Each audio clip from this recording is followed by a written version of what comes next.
She's a medium, he's a skeptic. A hidden treasure leads them on a dangerous adventure. Willow Nightingale helps ghosts cross into the spirit world. When she accepts the task to rid Mark Stryker of the ghost haunting his house, she discovers a lingering ghost who is linked to a 300-year-old pirate treasure. Mark Stryker doesn't have time for ghostly encounters or spirits interfering with his real estate business. He reluctantly hires ghost whisperer Willow Nightingale in hopes she can somehow wave a wand and declare his property no longer haunted. But strange events lead Mark to trust Willow enough to take an excursion to try to find a long-lost pirate treasure. When Willow and Mark race to find the chest, they discover they aren't the only ones after it. They must rely on each other and the ghost of a pirate if they're going to survive. Willow's Windfall. Chapter 1. Mark dropped his overnight bag down in the foyer of the large, dark house. The keys in his hand jostled as he set them down on the dusty entrance table. A breeze passed through the foyer, chilling him. The air conditioning wasn't on, and the windows were closed. Where could a breeze come from? Local rumors called this house haunted. Ridiculous. There was no such thing as a haunted house. After standing in this house for all of 60 seconds, Mark decided he hated it. Who was he kidding? He hated it as soon as he'd discovered that his investment partner had bought this 150-year-old house immediately prior to taking off with their shared company's funds. All of them. Mark hadn't always hated the house. In fact, it had once been love at first sight, when he'd originally seen pictures of the broad windows and steepled roof, 2 stories of sturdy, aged wood topped by a quaint, windowed attic. Mark had thought all she needed was a little TLC and elbow grease to be returned to her former glory. However, 6 months had passed since seeing pictures of this house for the first time, and now it just reminded him of everything he'd lost. Mark had seen dollar signs when he'd envisioned fixing this place up, but he hadn't been able to get contractors to commit to the work. They'd claimed that strange activity occurred there, and locals from the nearby coastal town had talked of the presence of ghosts. Mark had tried to resell the home, but nobody was interested in buying a run-down house rumored to be haunted. He had other properties, of course, but because his partner had cleaned out their bank accounts, Mark needed to sell this place quickly to cover the mortgages on all his other holdings. Everything depended on the sale of this house.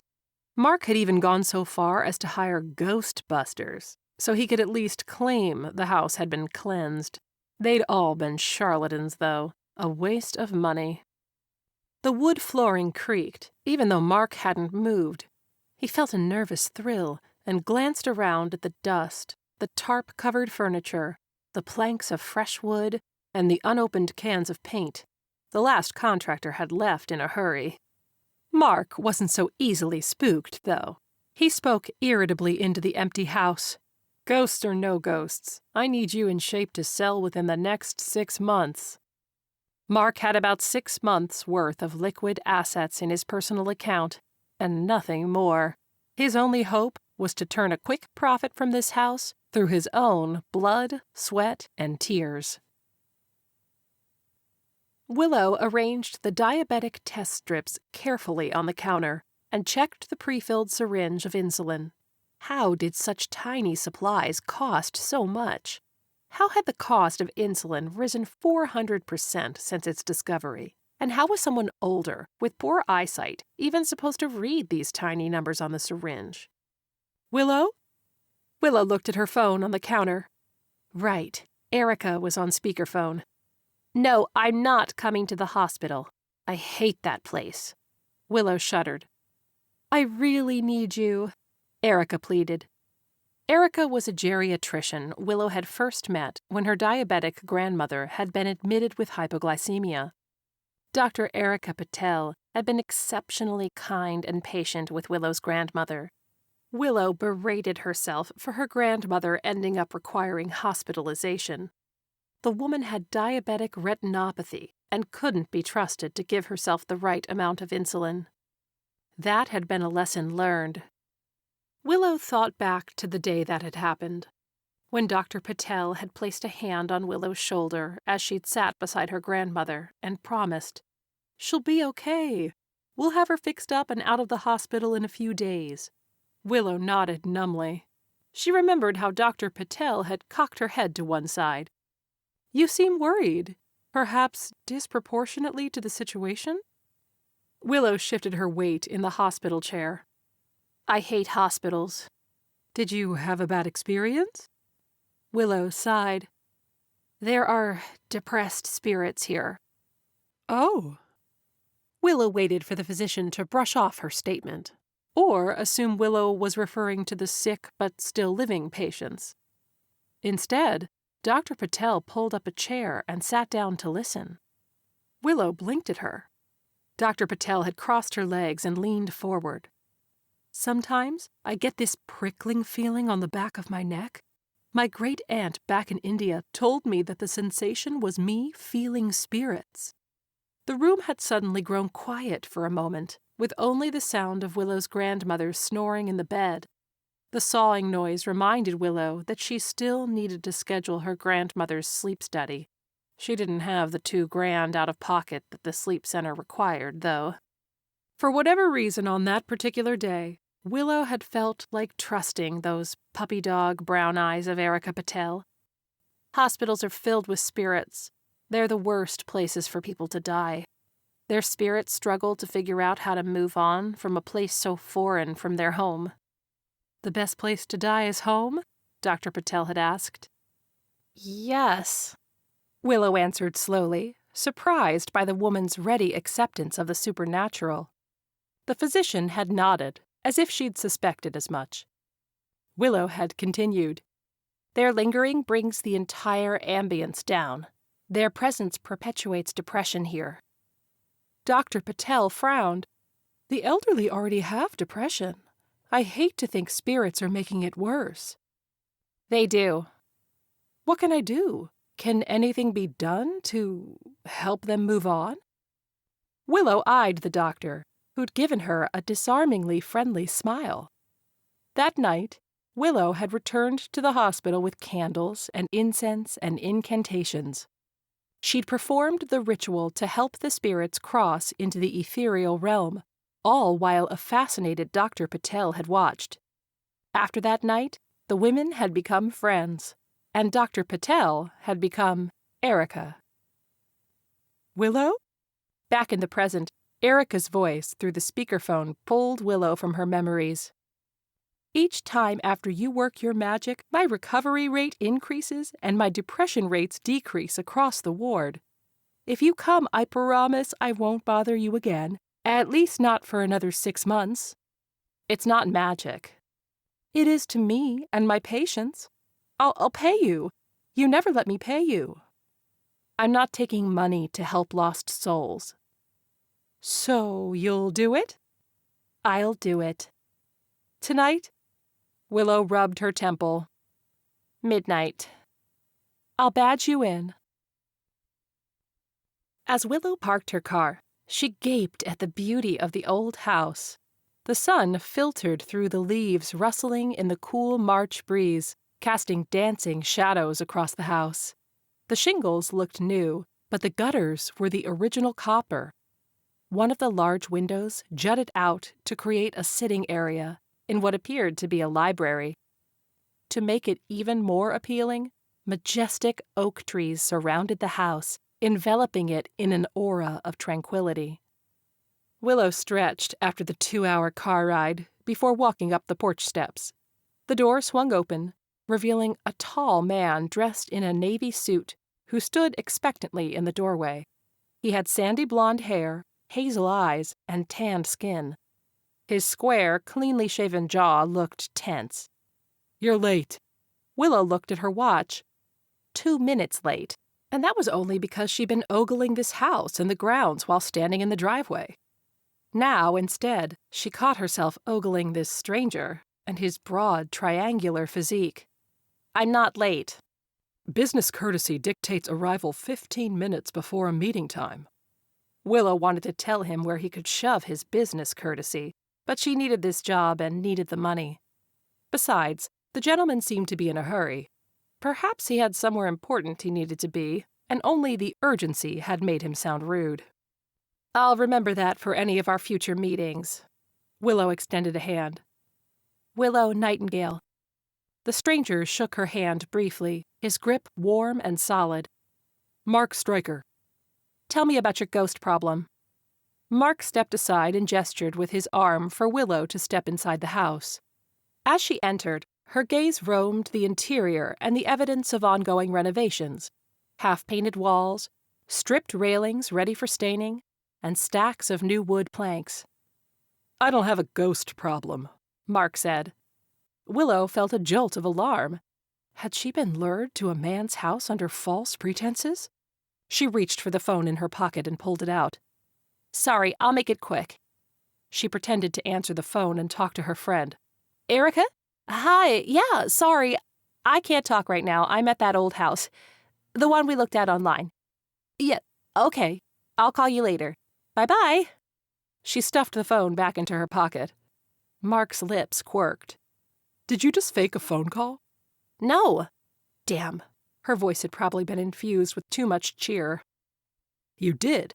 You realized you're miles from civilization, alone with a stranger, so you faked a call."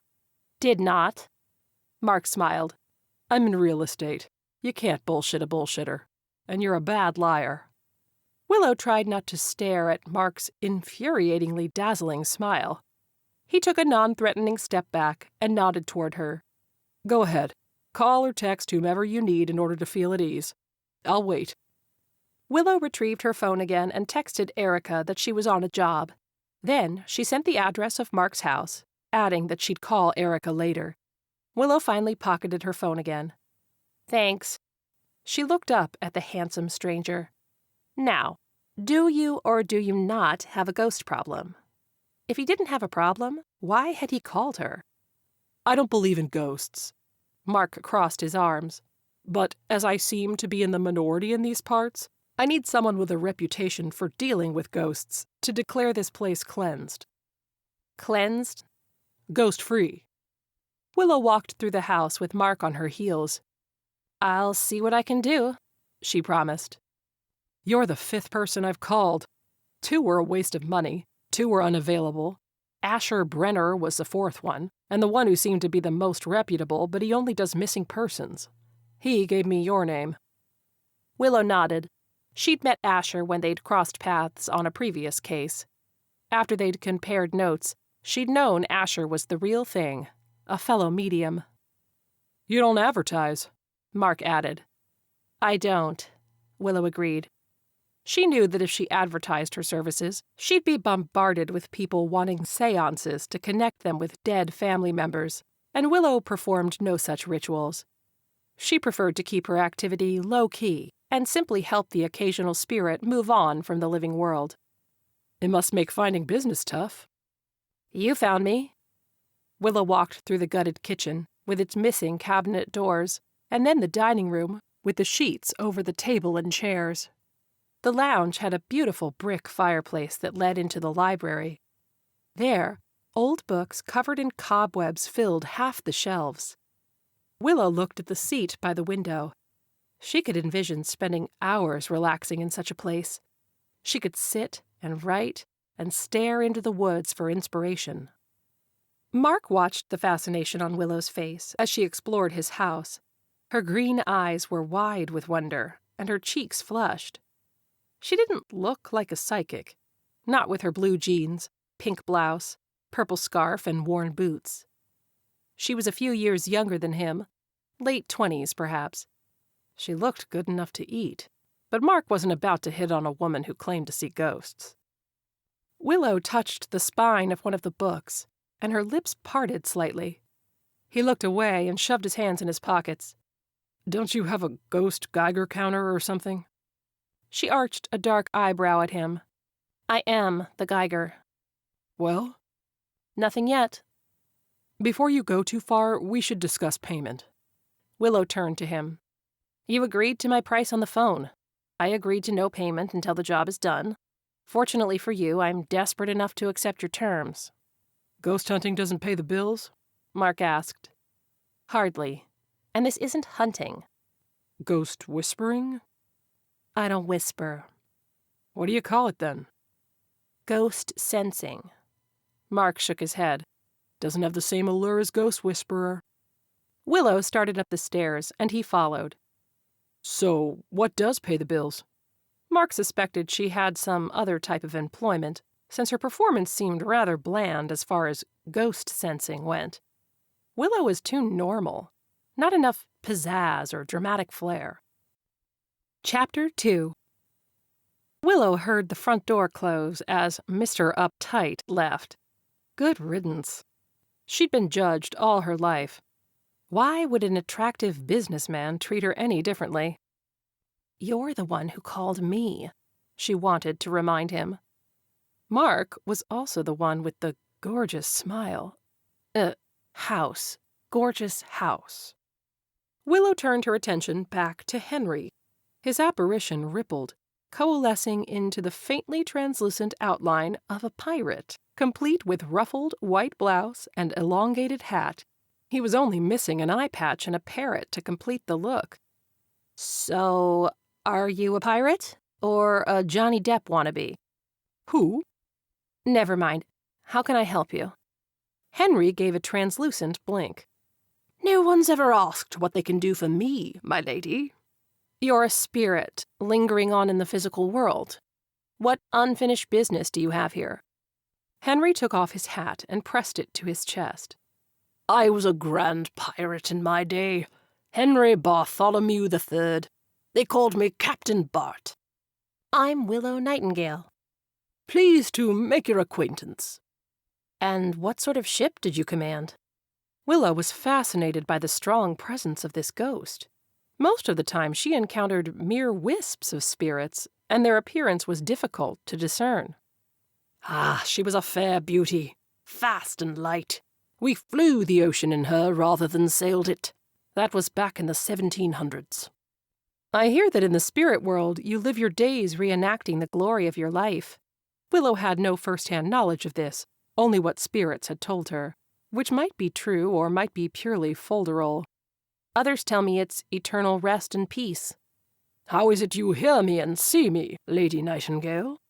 Willow hid her disappointment that Henry didn't immediately take the bait and move on into the spirit world. She wanted to be compassionate, but she also needed to get paid. Her grandmother's medications would need to be refilled on the 10th of next month, and the phone bill was past due. Willow sat down on the floor, crossed her legs, and settled in for a long conversation. I've had the gift as long as I can remember. As a child, everyone thought I had an active imagination and several imaginary friends. Slowly I learned about spirits, and how they can linger after death because of unfinished business, or because they're confused about how to cross over.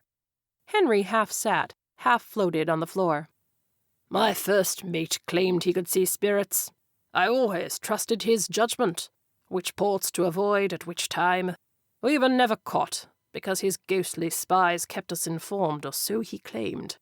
Maybe it was intuition, Henry shrugged. Your speech seems rather refined for a pirate. The former owner of this house used to listen to Shakespeare on audio. Ah, and you're still here because... Oh, Lady Nightingale. Henry's translucent eyes became dreamy. It's a fine treasure, the greatest treasure of this century.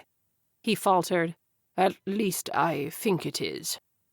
You think it's a fine treasure? Willow knew ghosts had a tendency to overemphasize issues and over-dramatize either the past or their emotions. She didn't believe they lied, though, just that their memories were distorted, either by time or a process that happened after death. The memory of a 300-year-old pirate would be unreliable, to say the least. I'm certain it's a breathtaking treasure. Such as? I don't entirely recollect. But if I help you find your treasure, you'll move on? Henry stood and bowed with a flourish. I shall indeed. Willow clapped her hands together. Excellent. Where is it? Well, it's complicated. You don't remember? I wrote it down so I wouldn't have to remember." "Wrote it down?" Henry glanced at one of the chests. "The map is in there, fair lady." Mark arrived at the motel meeting room. He straightened his tie and popped a mint in his mouth. Mark hoped the potential buyer would agree to purchase his client's house. It wouldn't be as lucrative as selling the haunted house, but obviously that wasn't happening anytime soon due to these paranormal delays. However, the sale of a different property to the buyer he was meeting with now could earn Mark a little cash toward paying his bank loans. Mark extended his hand to the potential buyer with a smile. "You must be Mr. Robb. I'm Mark Stryker." The man stood with two companions. He had a receding hairline and a knockoff pinstripe suit, and he didn't make a move to return Mark's handshake. Instead, he gave a disingenuous, yellow-toothed smile. Mark's own smile faltered. He looked to the other two men, dressed in jeans and T-shirts, standing on either side of Mr. Robb. They were thick-set and tattooed. Mark would bet his Acura that Tweedledee and Tweedledum were both packing weapons. Mark suddenly realized that whatever this meeting was, it wasn't about a property sale. These men were clearly the muscle of Mr. Robb, here to ensure the man got what he wanted. "Please, Mr. Stryker, have a seat." Robb's southern accent was as smooth as a fine bourbon and induced just as much heartburn. Mark didn't sit. He knew enough from his troubled youth in juvenile detention to recognize a predator, and he also knew better than to show any signs of cowardliness to a man seeking supposition. Mr. Robb turned a pack of cigarettes over and over on a table in front of him, without ever taking one out. "You and Mr. Richard Armstrong owe me money." Mark's chest tightened. "Dick skipped town. If he took money from you, he sure as hell didn't share it with me." Mark felt his hands grow sweaty. This man was evidently the reason Dick had disappeared so fast.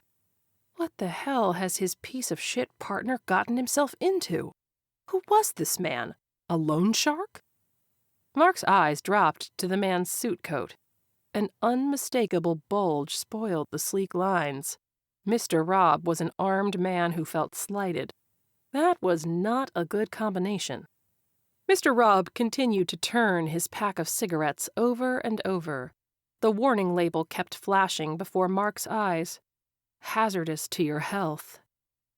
"Someone must make good on my loss to Mr. Armstrong.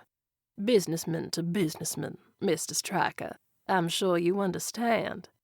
I can't allow anyone to get away with stealing from me. It's bad for business. Bad for my reputation." Mr. Robb sounded out the syllables of the last word with his slow southern drawl. "Dick stole from me." Mr. Robb cut Mark off with a raised hand. He leaned forward. "I'm not here to listen to excuses, Mr. Stryker. Do you, or do you not, have my money?" "I need time to get your money. Everything is tied up in properties." The man didn't need to know Mark was broke. Mr. Robb pulled a cigarette out of the pack and stuck it between his lips, letting it hang there without lighting it. "How much time?" 4 months. In 4 months, he could turn the house over. He could sell it and buy enough time until Mr. Robb demanded more. "You have 2. 5 minutes later, Mark sat alone in his car. He deflated into the driver's seat. Outside, the spring sun shone. Trees sprouted green leaves, and flowers were budding. Spring was a time for new beginnings. Why did it feel like everything was ending then? Mark couldn't fathom how he'd ended up in the sights of the Dixie Mafia. He'd never done a crooked deal in his life. Dick was another matter, though. Mark never should have trusted the scumbag. Now he'd vanished and apparently taken $200,000 of Mr. Robb's money with him. Mark simply couldn't materialize that type of cash in just 2 months. If he came up with as little as a quarter of that, which would be a miracle in and of itself, he feared the Dixie Mafia would string him along and start tacking on exorbitant amounts of interest. Could he go to the police? What would they do? What proof did he have? Nothing. Tentacles of worry snaked through Mark's mind, chilling him with a miserable sense of doom. Mark absent-mindedly began the drive back home. Hopeless. The whole situation felt hopeless. He approached the Cape Fear Memorial Bridge. Henry said don't take the bridge until after 6. Mark glanced at the clock in his car. It was 5:20. He took the exit and parked at a seafood shack instead of crossing the bridge. In the parking lot, he stared at the wooden sign and smiling crab caricature. Well, this is ludicrous. Had things gotten so bad that he was taking advice from a non-existent ghost? Regardless, Mark was here, and he could use a drink. Mark walked in and blinked his eyes at the powerful smell of fresh fish in the joint. He grabbed a seat at the bar and ordered the dinner special and a beer. He'd eat, have one drink, flush it all from his system with a glass of water, and then be on his way home. Home. What a joke. Home was an old fixer-upper, where Mark slept on a mattress on the floor when he wasn't painting and caulking and laying tile. He didn't have a home. He'd had an apartment not long ago, but he'd ended the lease because he needed to save the money for loan payments. 20 minutes into his meal, the place filled with customers. "What's up, Joe? It's like a Friday night in here," one of the patrons called to the bartender. 10-car pile-up on the bridge. Fatalities. The bartender grabbed the tap handle and poured a beer with a perfect head of foam. Mark's eyes snapped up and over to the muted television screen. The screen showed the bridge he was supposed to have taken 30 minutes ago. A helicopter view of the bridge showed mangled piles of metal blocking the road, piles that had used to be cars. Rescue vehicles had to come from the opposite direction to reach the crash victims. Ambulances, fire trucks, and police cars were all parked on the scene. The hair of Mark's arms and the back of his neck stood on end. Don't take the bridge until after 6. Mark pulled his phone out of his pocket. He searched the internet for videos of the crash. What time had it happened? There, 5:32 was the earliest time someone had posted about the crash. A cold sweat broke out on his neck. What time had he pulled off the road and into the parking lot of the shack? He did the math. He would have been smack in the midst of that crash if he'd kept driving. Fatalities? Mark looked back up at the television screen. 6 dead in 10-car pileup. When Mark finally pulled into his driveway, he was surprised to see Willow's car still parked outside his house. Crap. Did she charge by the hour? He hoped not. Then he worried again. Was Willow hurt? Had Henry done something? Now he was throwing ghosts into the equation as if they actually existed. Mark opened the door and looked around. Darkness and silence filled the house. He couldn't turn on any of the lights since he hadn't updated the electrics yet. The house needed rewiring and new circuit breakers before the power could be safely turned back on. Mark stood in the darkness and listened, but he heard nothing. "Willow?" Mark called softly as he walked to his right. He entered the library to see Willow curled on the top sheet that covered the window sofa. An empty bottle of water lay on the floor next to it, and Willow clutched an ancient-looking roll of paper in her hand. "Willow?" Mark asked again. She looked peaceful. Her updo had come loose, so Willow's long, dark brown hair tumbled down around her shoulders. Her skin was as smooth as porcelain. He had the inexplicable urge to scoop Willow up into his arms and carry her to an actual bed where she could sleep properly. But who knew how she'd react to the touch of a stranger, even one with the noblest of intentions? Willow stirred, and Mark was suddenly afraid that she'd roll right off the narrow sofa. "Granny, did you take your insulin?" He smiled and answered the sleeping medium. "I'm sure she did." Willow's eyes suddenly snapped open and she sat up sharply. Turning to face Mark, she bounded off the sofa and ran right up to him, wrapping her arms around his neck. "You're okay." The warmth of Willow's embrace struck Mark's heart like an arrow. When was the last time someone had worried about him? He couldn't remember. What had he done to earn this woman's concern? His first thoughts had been that she might overcharge him for his services. Still embraced in a hug, Willow explained, "When Henry told me about the pileup, I worried you were part of it. I didn't want to call in case you were driving. I waited here instead. I'm sorry, I hope that's okay." Mark pried her arms from around his neck and stood towering over her. He'd liked the embrace, but he didn't feel like he deserved it. Willow hugged her arms around herself. Damn, now he'd made her self-conscious. "I'm fine. I took Henry's advice, and it might have saved my life." Willow tucked a strand of dark hair behind her ear as she glanced at his loose tie and unbuttoned shirt. "Well, thank goodness you're okay." She stood and straightened her blouse. "I should go. You're probably exhausted." I am exhausted, but I'd like to hear what you found. Mark glanced at the paper Willow still clutched in her hand. Her cheeks flushed and she stopped. "Right. Well, this is Henry's map, and—" How about over a drink at the table?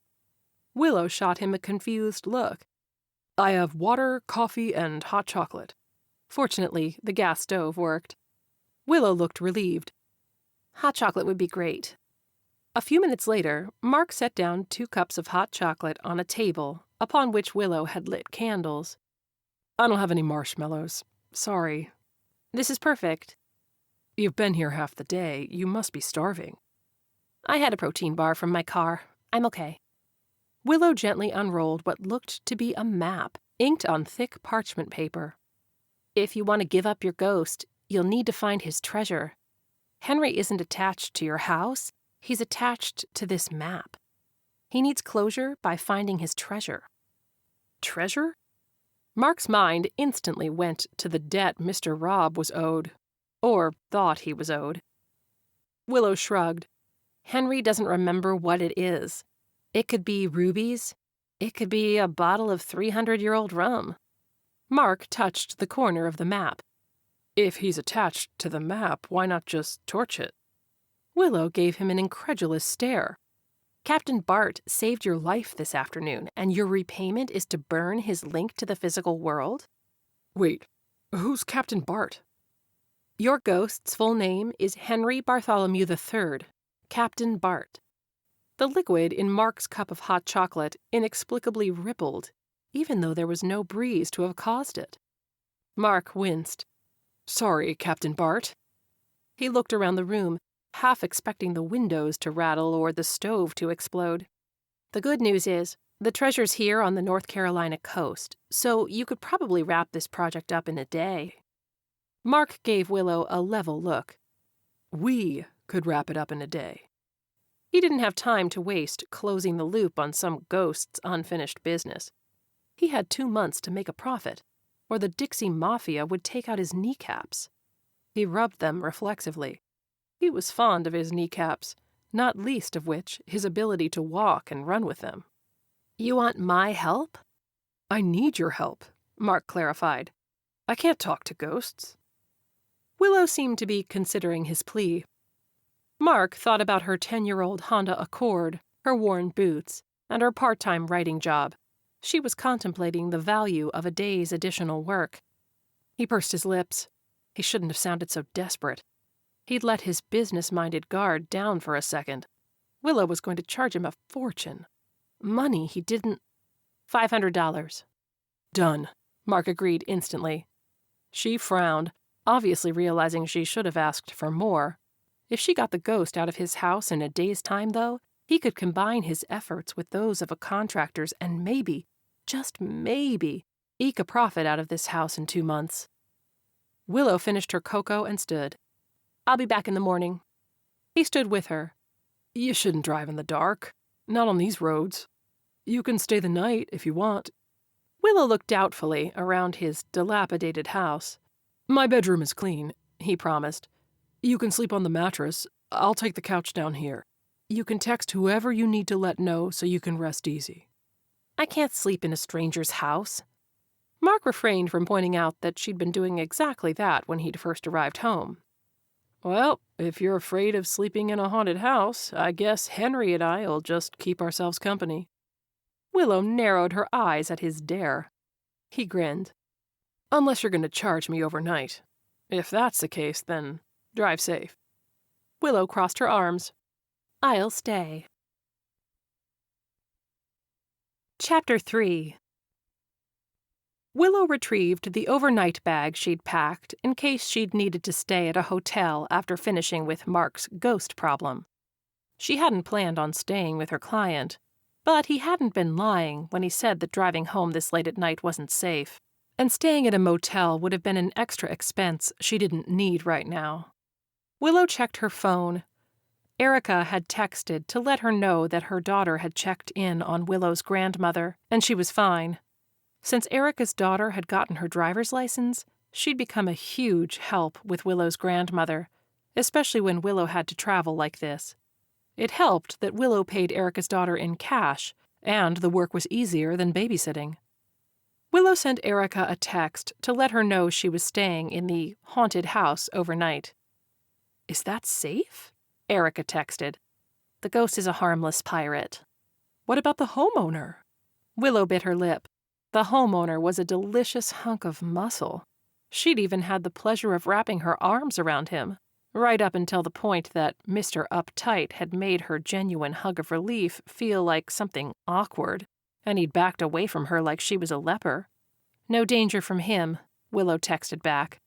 "Did you type pirate, or was that an autocorrect for something else?" "Pirate, for real. We'll explain later." "KK." Willow smiled at Erica's signature text sign-off. Always KK, never OK. She changed into yoga pants and a t-shirt before brushing her teeth. Then Willow plugged in her phone and her laptop. Maybe she could get some freelance writing done on the road tomorrow. After combing out her hair, she climbed onto the mattress on the floor and pulled the covers up around her shoulders. The sheets smelled like cinnamon and sandalwood, as had Mark when she'd hugged him. "You're not sleeping with your man?" Willow didn't need to lower the covers to know that Henry was lurking in the room. Mark Stryker is not my man. "But you're sharing his house. You're not intended to wed." Willow snorted. "We are not intended to wed." "Well, aren't you the licentious wench?" "Hey, watch your insults, you swashbuckling pirate. I'm helping with your treasure hunt tomorrow. Anything but kindness will happily send me back to the comfort of my own home." "But you do this for money?" Willow rolled over to look at Captain Bart. "I do. I've got a sick grandmother, a mortgage, and a phone bill to pay. Oh, and it's nice to eat once in a while, too." Henry nodded his approval. "Familial obligations. Respectable." My grandmother was the only person who ever believed me when I'd told people I saw ghosts. She gave me reassurance and taught me not to be afraid. If not for her, I'd probably have been committed in a psych ward as a child. "Psych ward?" "Loony bin." "Ah, I see. Once you've found my treasure, and Mr. Stryker has paid you, then you're going back to your grandmother?" "Exactly." "What about you and Mr. Stryker?" "What about us?" "You won't see him again?" "No. When the job's done, we'll go our separate ways. That's how a job works. As a pirate, you take the loot and leave, right?" "I see." She stared up at the ceiling. "You see what?" He shrugged and picked at his translucent fingernails. "It seems a shame to leave that heated desire behind." Willow sighed. "There's no heated desire. He's my client. I'm his ghost whisperer. And I'm not going to spend half the night talking to a matchmaking pirate. You may not need sleep, but I do."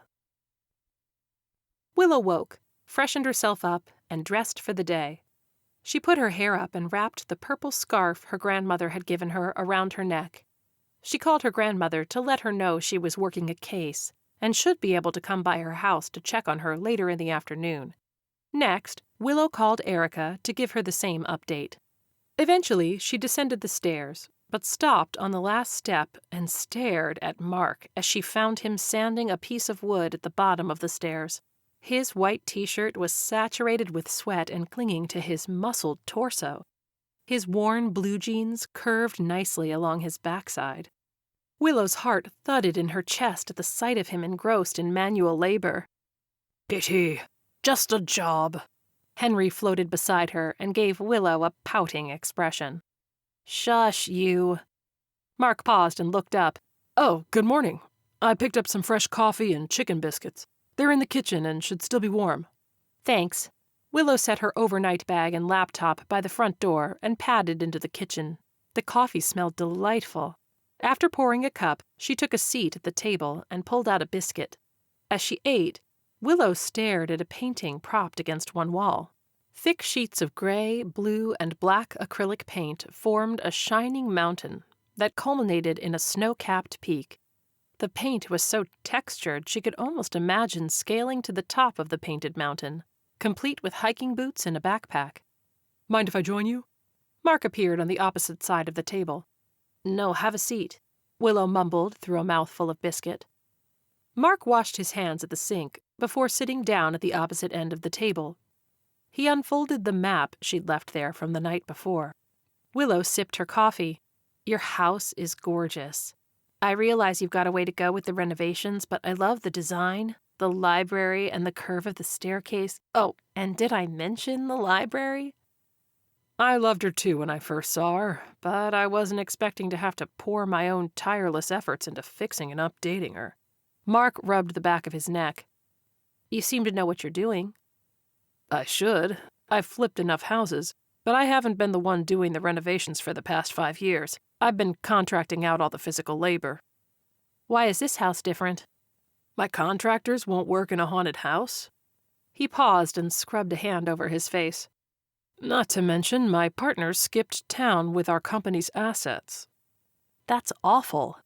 The police can't find him, so it's just me in the house until I can get the finances back in order. His words sounded more hopeful than definitive. Mark took a bite of his biscuit. Well, from what I've seen so far, this looks like a labor of love. Willow thought of Mark's calm, concentrated expression as he'd sanded. The lines of worry present last night had vanished as he'd meticulously smoothed the old wood. And Henry appreciates it. Apparently, he knew the last owner. Mark chased his biscuit with coffee. I'm still getting used to the concept of ghosts actually existing, but I am grateful for Henry's advice about the bridge. Why didn't Henry show the previous owner where the treasure was? He said Nathaniel Peabody was in no physical shape to retrieve it. The old man had been mostly homebound. Mark eyed her. She knew what he was thinking. Had she investigated the property before she came, so the regurgitation of her fact-finding would play into the claim that she could talk with ghosts? He didn't have to believe her, though. Few ever did. He just needed to pay up when Henry finally moved on. Mark leaned back in his chair. This house had been in Mr. Peabody's family for generations. My partner bought it only just before the owner unexpectedly died. The ink hadn't even dried on the contract yet. So you'll renovate it and sell it? That's what I do. Mark looked down at the table and tapped the map. I get that this is all coastal area. If it's in North Carolina, like you mentioned last night, that's still 300 miles of coastline to cover.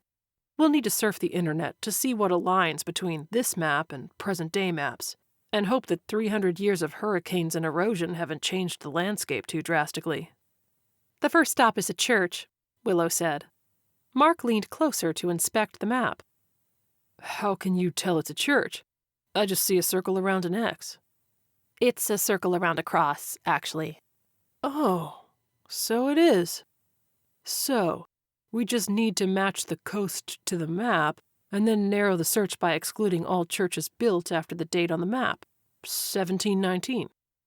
Willow smiled.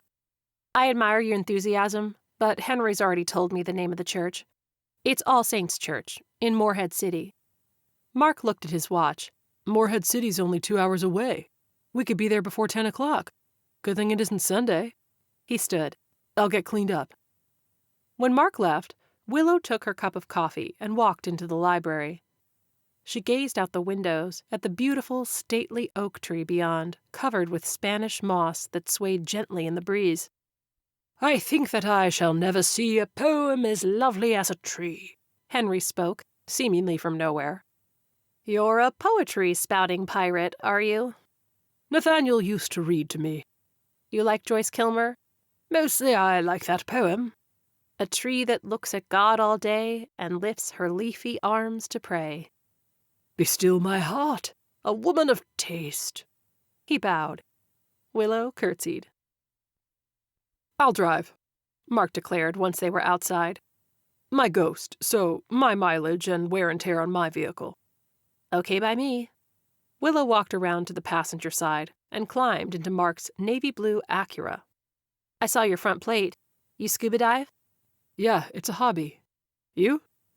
No, that's a hobby out of my price range. What hobbies do you have? Walks alone on the beach, long hikes at state parks, reading books on the front porch.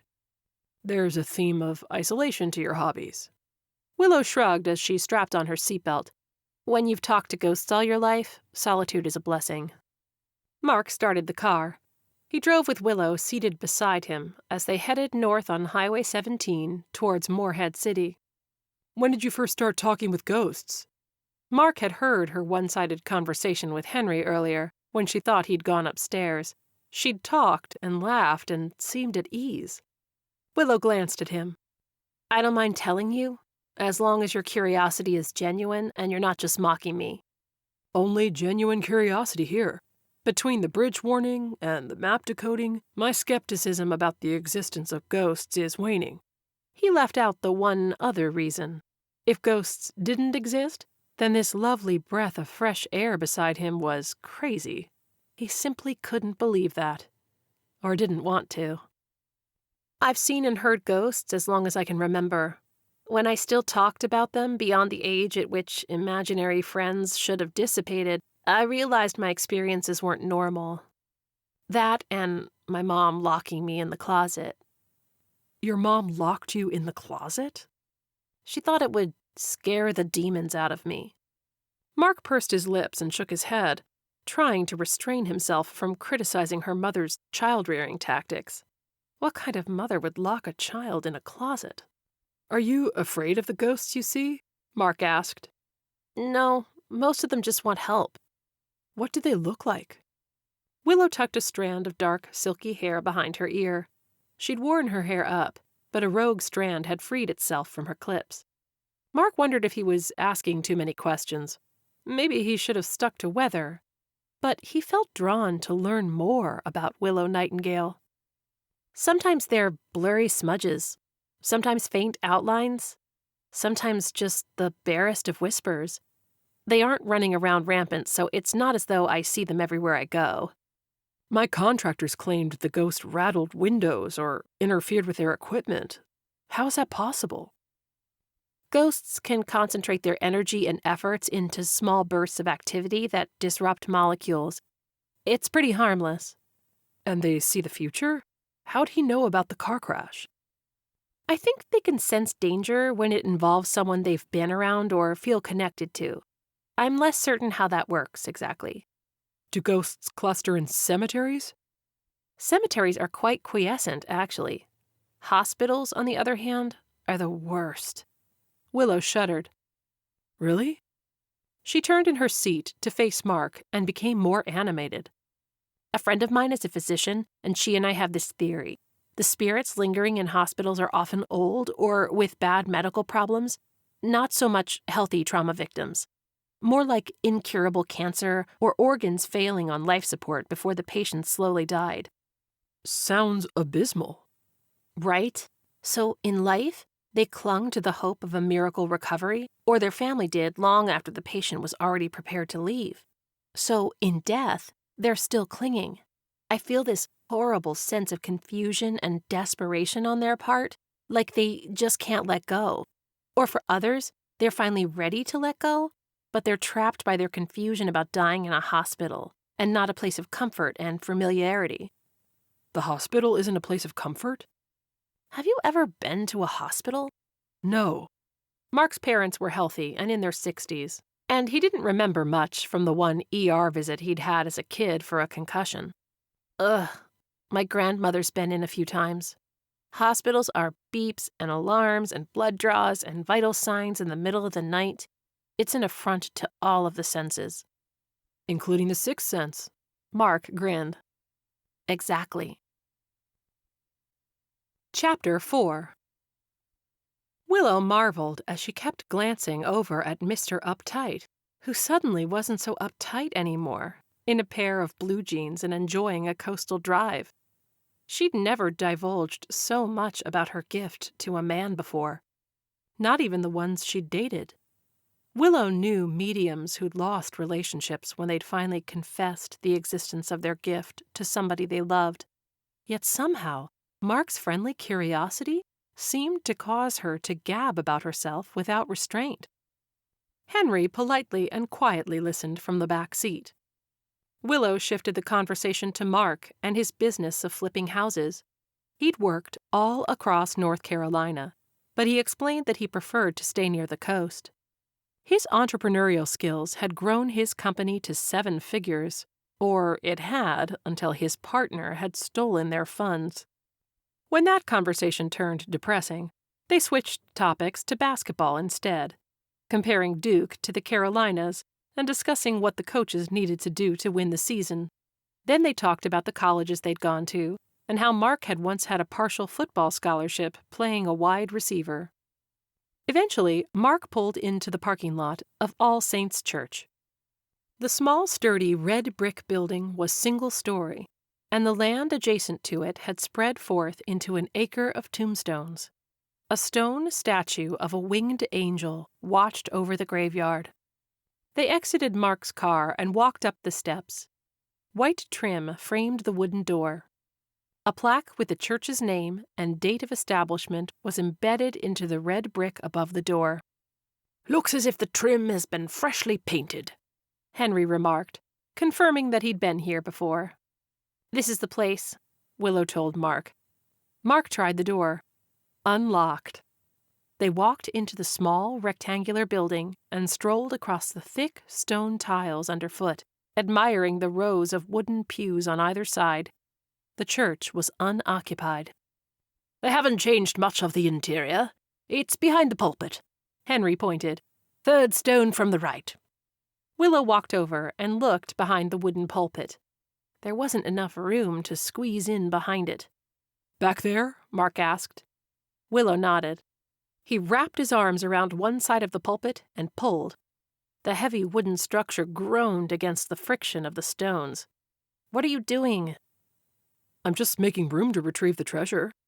"You can't just vandalize a church." "I'll put it back."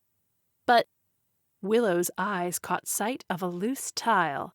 She bent down and ran her fingers along the edges. "Third one from the right." She pried up the tile and set it aside. Next, she extended her hand into the darkness and closed her fingers around a rectangular box she found within. Willow pulled her prize out. "Too small for a bottle of rum." Mark winked at her. Willow felt a tingling excitement as she started to open the box she'd discovered. She could feel Henry leaning close, swelling with anticipation. "Stop right there." Willow's gaze shot to the entrance of the church. She expected to see an angry pastor with his hands on his hips. Instead, a man in khaki pants and a short-sleeved buttoned shirt stood pointing a gun at them. A gun! Willow froze. Her mind raced. Was someone else after the treasure? Was someone protecting it? All she wanted was a mini-adventure, her $500, and to see Mark Stryker in his fitted blue jeans for a little while longer. "Mr. Robb gave me 2 months. Mark took a protective step in front of Willow. "He did, but you didn't mention no treasure map when he made that offer." The man waved Henry's map in the air. Willow suspected he'd stolen it out of Mark's car while they were in the church. She winced at Mark's careless handling of a potentially priceless 300-year-old document. "This is a most foul villain," Henry commented. "I'd likely have had him as crew back in my living days." Willow shot the ghost a look. He might have warned them someone was coming. Wait, Mark knew this man. And who was Mr. Robb? Willow's stomach churned. What had she gotten herself into? spending the day with a man she hardly knew. She took one step back away from Mark, distancing herself from the man who was somehow on first-name terms with an armed robber. "Set the box on the first pew and back away," the gunman instructed. "Vile, putrid knave," Henry sneered at the man. Mark took the box from Willow and followed the knave's instructions, keeping his body in front of her and his motions slow. How did he remain so calm? Mark Stryker was obviously no stranger to danger. While keeping the gun on Mark, the knave opened the box and pulled out an iron key. "Ah, my long-lost beauty," Henry cried. "What? You thought the tiny box was my treasure? Don't scowl at me, Lady Nightingale. We need the key to unlock the treasure." Since Willow was in the company of men who couldn't hear Henry, she refrained from telling the ghost that he might have mentioned that the church represented only the first step in this adventure. "A key?" the knave snapped. "It opens a treasure chest," Willow explained. "What's in the chest?" We don't know, Mark said. The man flicked open the map. "So, where's this chest? Where's the treasure?" Henry crossed his arms. "You tell that festering boil of a footlicker that he'll never get his grubby hands on my treasure." Willow gave Henry her sternest scowl, the same one her grandmother used to use on her when she'd tracked mud into the house. Henry relented and told her. Willow summarized for the knave. "There's a barrier island circled on the map. The treasure is there." Mark turned and blinked at her. Then he turned back to the knave. take the map, take the key, we won't follow you. Henry scoffed. "I'll follow you, you beetle-headed toad." The knave pulled out a pair of handcuffs. "I don't think so." He tossed them to Mark. "Put 'em on, and since you caught them with your right hand, put one on your right wrist and the other on her left." Mark complied. When he motioned for her hand, Willow leaned away from Mark. Her gaze darted around the church, but no means of escape presented itself. The windows were all shut, and the door the knave blocked was both entry and exit. "Hurry it up!" Willow looked at the gun and swallowed. Her knees felt weak. "Come on, love," Henry said in a whisper. "Comply, and we'll figure out a way later." She turned back to Mark and extended her shaking left hand. Mark's expression brimmed with remorse. She looked away from him as the cold metal closed around her wrist. The sound of the shackle locking around Willow's wrist thumped in her ears, as loud as if it was the sound of the metal door of a jail cell closing shut. Mark squeezed Willow's left hand with his right. Warm, firm, and reassuring, except that it wasn't. Whatever trouble Mark was in with this Mr. Robb, it should never have involved her. Mark couldn't remember if this particular henchman had been Tweedledee or Tweedledum when he'd first seen him in the motel room beside Mr. Robb. Mark instead christened him the lackey, and realized that he'd evidently been following Mark on Mr. Robb's orders. The lackey barked the command to leave, and Mark reluctantly exited the church with Willow walking slowly behind him. Mark could tell she was a cocktail of boiling anger and trembling fear, heavy on the anger. If looks could incinerate, he'd be a piece of charred bacon right now. "Drop your keys and your phones on the ground." The lackey looked around the church cemetery, ensuring the 3 of them were still alone. 4 of them? Willow had been looking at someone else from time to time in that church. Mark suspected Henry had been floating around them somewhere. Once the contents of their pockets were dumped, the lackey had them get into the front of Mark's car. Willow led, climbing over the steering wheel and into the passenger seat. Mark followed with his hand extended, trying to give Willow some slack from their cuffed wrists. When they were inside, the lackey clunked shut the door and stood outside the vehicle. Mark watched him holster his gun and pull out his phone instead. Calling Mr. Robb, Mark deduced. Finally, phone pressed to his ear, the lackey opened the trunk of Mark's car and dropped their mobile phones into it. Mark wanted to eavesdrop on the conversation, but he also owed Willow an explanation. He turned towards her. "Save it," she snapped. I can explain. "That you're some type of criminal?" No, the partner I mentioned, the one that stole my company's assets, also borrowed money from the Dixie Mafia. They can't find him, so they want to squeeze what's owed out of me instead. You didn't think this was pertinent information to share with me before I joined you on this treasure hunt? Mark ran his left hand through his sandy blonde hair. I only just found out myself last night, and I certainly didn't know they were going to tail me. Willow retreated into silence, pressing herself against the passenger door and looking like she'd have physically slinked out the other side if she could, if it hadn't been for the handcuffs connecting them. I'm sorry. No response. Outside, the lackey was telling Mr. Robb about the map, the key, and the possibility of treasure. Why would any rational person think that a 300-year-old treasure would still exist? Mark was too practical for such nonsense. He'd been on a mission simply to placate Henry and finally get the ghost out of his house. A bonus had been the opportunity to spend time getting to know this enchanting woman. But pirate treasure? No. People didn't strike it rich by happenstance. There were no financial windfalls. Fortunes were made through endless hard work. The good luck part of life came when your business partner didn't rob you. Did Henry tell you about the chest? Yes. He didn't tell me until the knave pulled out the key, though. I didn't know the church was only one step in a process. Knave? Willow's mouth curled into a smile. Henry's been listening to Shakespeare in the afterlife. He's had some choice, derogatory terms for our balding captor. Do you think the knave's a cop? Who carries handcuffs around? Mark's stomach clenched. A dirty cop? Would that adversely affect their chances of surviving the day? I swear I won't let anything happen to you. Mark took Willow's cuffed hand in his and felt relieved when she didn't pull it away. Nice sentiment. But how often does a gunman leave behind witnesses who've seen his face? Willow asked. He's not an international assassin. He's Dixie Mafia. They take your money and leave. Fine. But if we live through this, I'm kicking your ass. I deserve that. I may even have Henry haunt your house forever. Now you're just being mean. Willow chuckled, and then sniffed.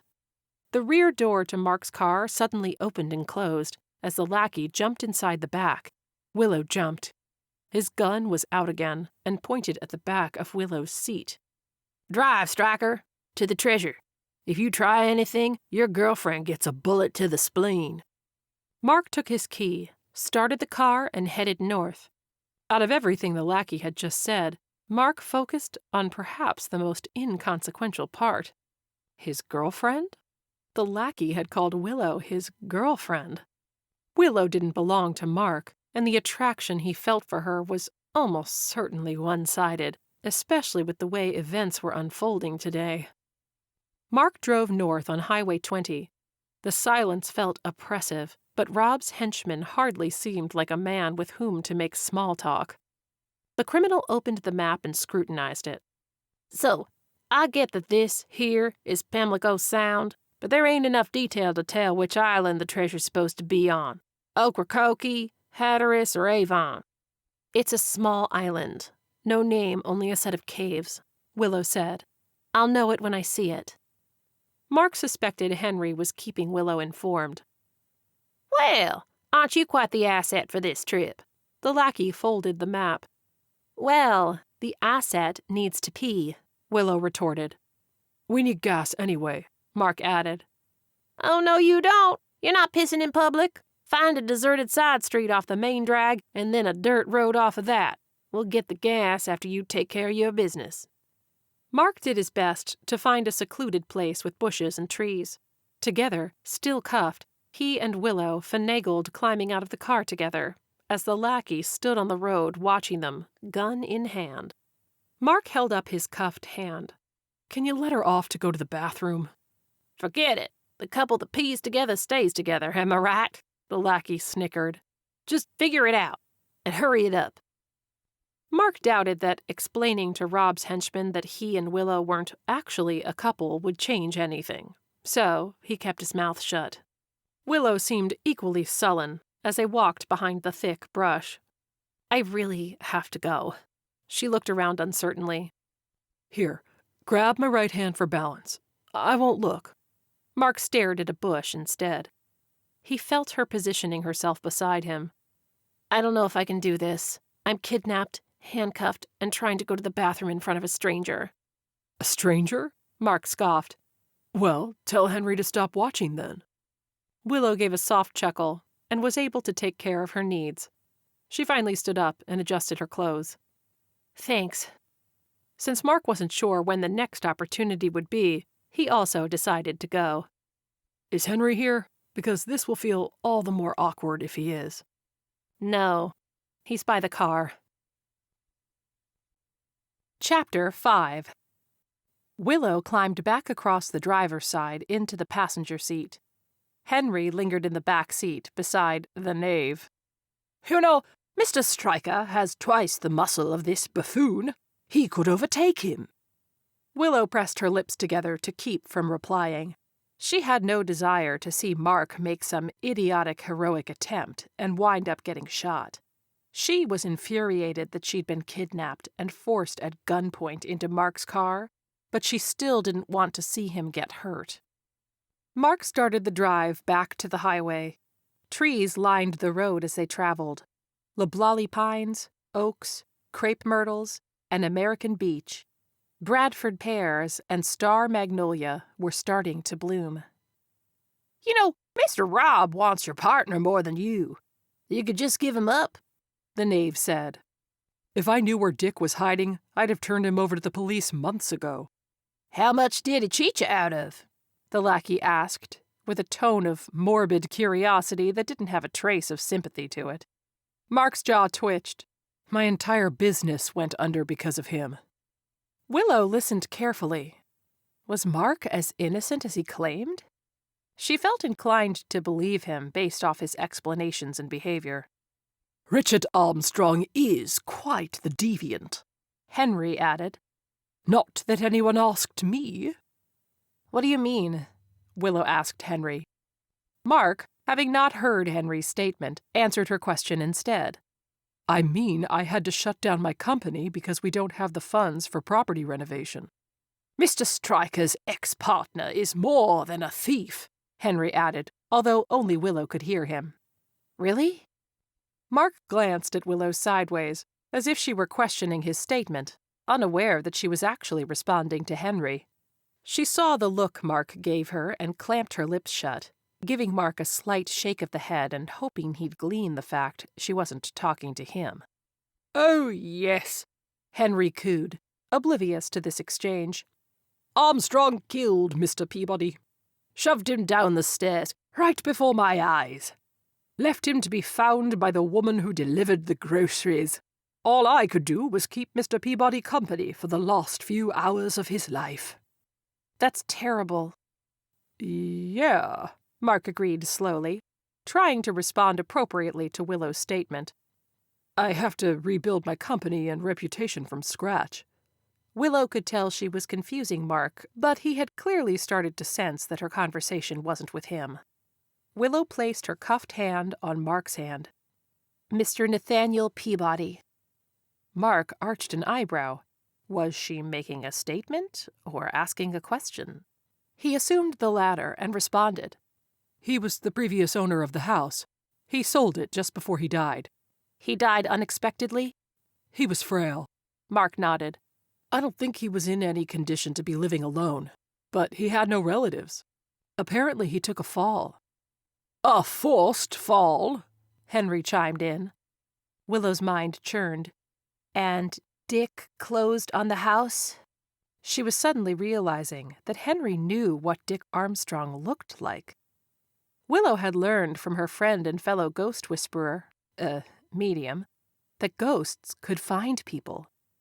Asher had solved several missing persons cases through the help of ghosts. Enough chatter, the knave interrupted from the back seat.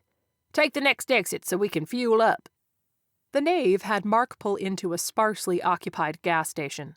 He snapped his finger for the ignition key and then clambered out of the car to pump the gas.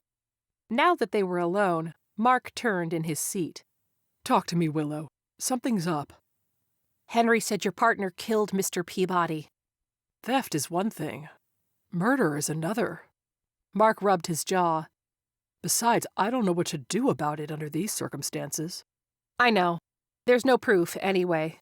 But there is another reason this information is important. It means that Henry has seen Dick. He remembers him. Okay. Henry, can you track down Mr. Armstrong?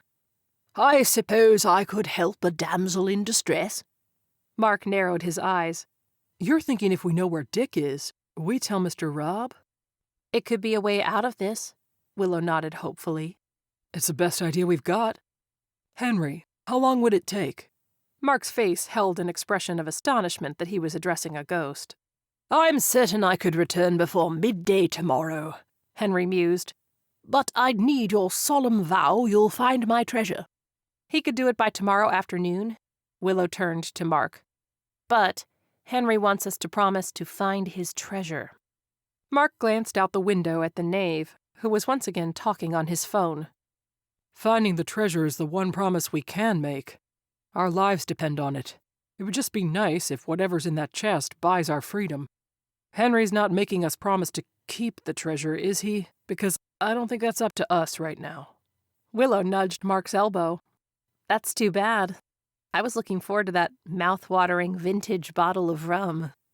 He grinned, a charming expression that flooded her with warmth. When we get out of this, I'll buy you the best rum money can buy, as long as they'll take a credit card. Willow chuckled. Is Henry gone? The ghost is on the hunt, she confirmed. She felt the gentle touch of Mark's warm fingers on hers. Electricity spread up her arms. When she looked into his eyes, she could see them brimming with affection for her. Mark Stryker knew her secrets and her ghosts, literally, and yet he still liked her. When the rear door opened again, Willow startled and jerked her hand back. Mark's expression hardened as he watched the knave climb back in the rear. He accepted the keys the knave dangled at him, started the car, and soon they'd got back on the highway. 2 hours later, Mark pulled into a driveway at the lackey's instructions. Pull around back, he barked. In the light of the setting sun, the house appeared empty. The mailbox overflowed with envelopes, which presumably explained why the lackey had chosen this place. The owners were obviously away. The house was a 2-story ranch-style home. Mark and Willow struggled out of the driver's door and then stepped up onto the porch behind the lackey. When the gunman shattered a window with the butt of his pistol, Willow jumped back. Mark caught her elbow. What's the plan? Mark demanded, as Mr. Robb's henchman motioned them inside the house. It's gonna get dark in an hour. We're gonna have to wait until tomorrow to motorboat to that island on the map. Tonight, we stay here. Mark wanted to insist the man let Willow go, but he realized she'd already established that she possessed detailed knowledge about this island they sought. Instead, Mark focused on the topic of food. The lackey let them forage in the kitchen. The refrigerator had condiments only, but Mark and Willow found peanut butter and crackers in the pantry. The two of them sat at the kitchen table with their wrists still joined and ate silently, all while Rob's henchman gobbled down canned chili he'd heated in the microwave. They reluctantly washed down their sticky, crumbly meal with water. Upstairs, the gunman instructed. When they reached upstairs, the lackey inspected the bedrooms. He let them have a quick, if awkward, bathroom break before leading them into a bedroom.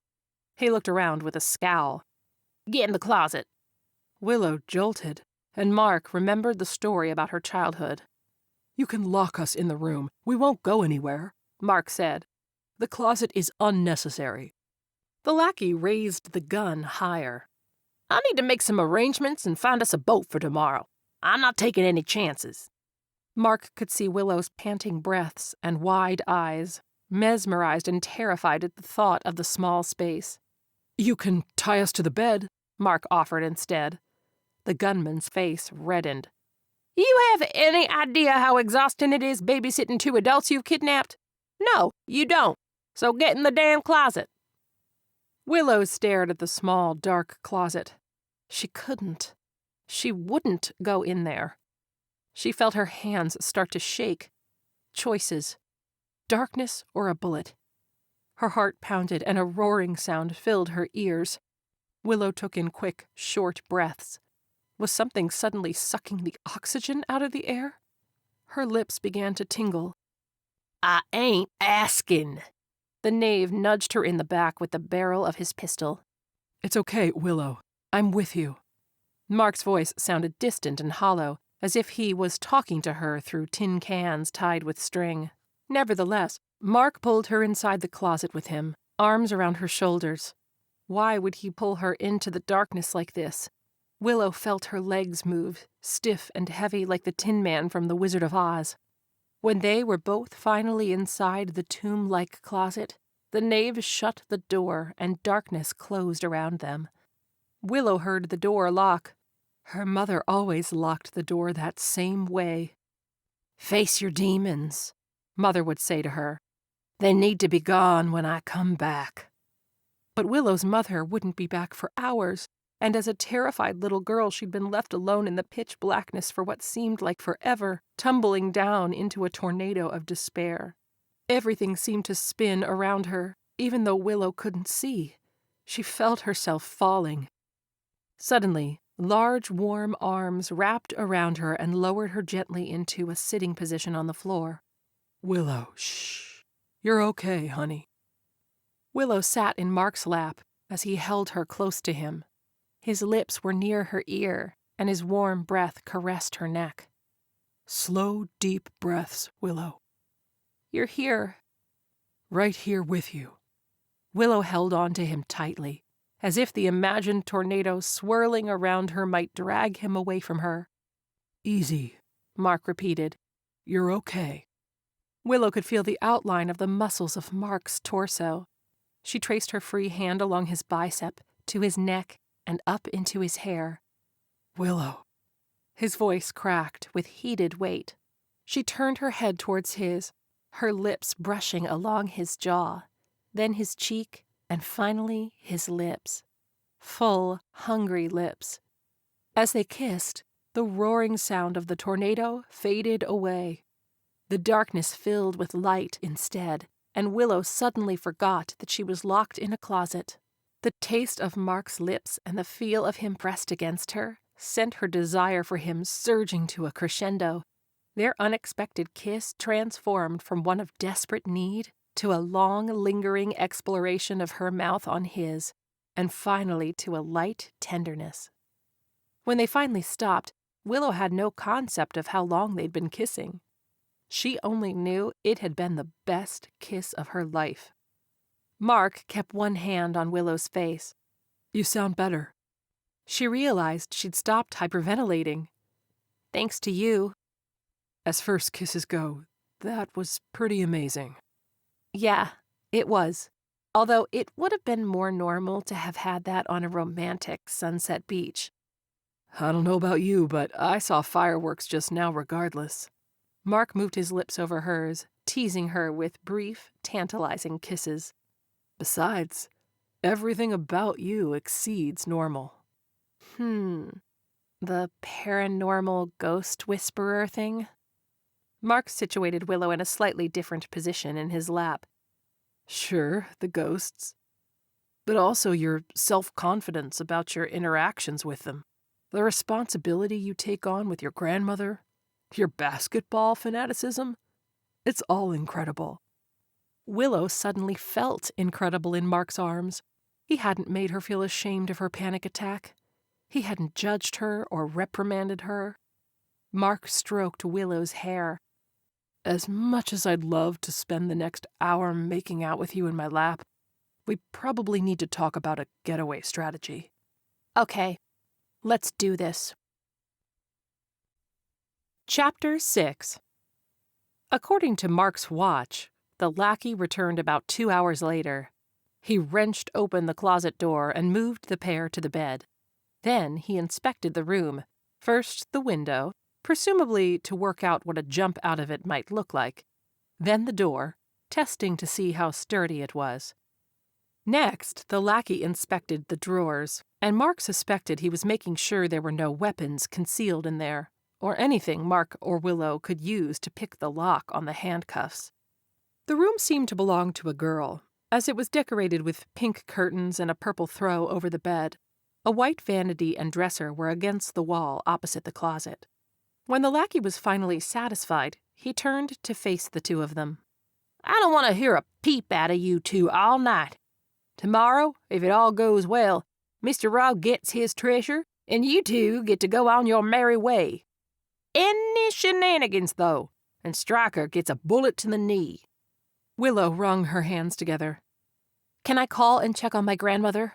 She's diabetic and can't be left alone for more than a day. Mark had seen the lackey dump their phones in the trunk after he'd first confiscated them outside the church. The lackey stuck out his bottom lip and made it quiver. He sniffed. It's a touching story, he sobbed. Then he pulled his lip back in and hardened his face. No.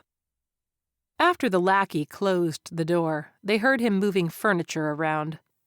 Mark suspected it was the narrow table he'd seen in the hallway outside, decorated with hummingbird figurines. The lackey was using it to block the door and the only exit. Mark peered out of the window. It was too far to drop down to the ground safely, and cuffed. They'd have to stick to their plan for tomorrow. Mark looked grimly at the queen-size bed.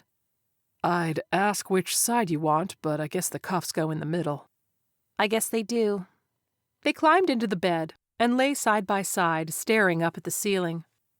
How is it you're not afraid? Willow asked. Mark threaded his fingers into hers. I'm terrified, but I learned a long time ago not to show fear to predators. How's that? Juvenile detention. Really? I had a rebellious youth. My parents tried their best, but they worked a lot. Dad was an auto mechanic and Mom was a nursing assistant.